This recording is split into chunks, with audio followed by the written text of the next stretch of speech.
जीवन में समस्याएं आना जाना स्वाभाविक है।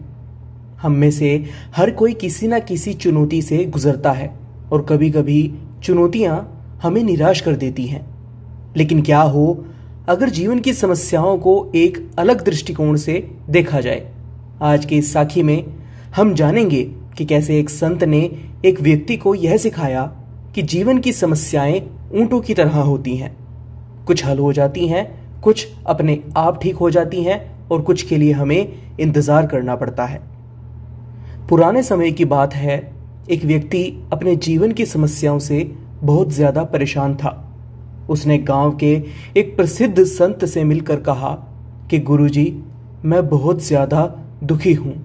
मेरी जिंदगी में हमेशा समस्याएं आती रहती हैं।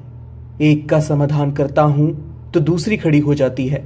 कृपया मुझे एक ऐसा उपाय बताएं जिससे मेरी सारी बाधाएं खत्म हो जाएं और मेरा मन शांत हो जाए। संत जी ने कहा कि मैं तुम्हारी समस्या का समाधान कल बताऊंगा, लेकिन तुम्हें मेरा एक छोटा सा काम करना होगा। आज रात मेरे ऊंटों का ध्यान तुम्हें रखना होगा और सभी ऊंट जब सो जाएं तभी तुम सो जाना। वह व्यक्ति राजी हो गया और रात भर ऊंटों की देखभाल करने लगा। सुबह जब वह संत जी के पास पहुंचा तो संत जी ने उससे पूछा कि रात में आखिर तुम्हें नींद कैसी आई। व्यक्ति ने कहा कि गुरुजी, मैं तो रात भर सो ही नहीं पाया। आपके ऊंटों ने तो मुझे परेशान करके रख दिया। जब मैं एक ऊंट को बैठाता था तो दूसरा खड़ा हो जाता था। कोई भी ऊंट एक साथ नहीं बैठा।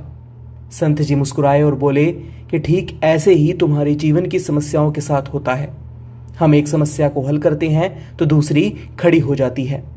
व्यक्ति ने पूछा, तो हमें आखिर क्या करना चाहिए? संत जी ने मुस्कुराते हुए उत्तर दिया कि जैसे रात में कुछ ऊंट खुद ही बैठ गए, कुछ को तुमने बैठा दिया और कुछ ने काफी कोशिश के बाद भी बैठने में समय लिया, वैसे ही जीवन की कुछ समस्याएं समय के साथ खुद ही हल हो जाती हैं। कुछ समस्याएं हम हल कर लेते हैं और कुछ के लिए हमें धैर्य रखना पड़ता है। इन परेशानियों के बीच हमें जीवन का आनंद लेना चाहिए। इस साखी से हमें यह सीखने को मिलता है कि जीवन में समस्याओं का आना जाना लगा रहता है।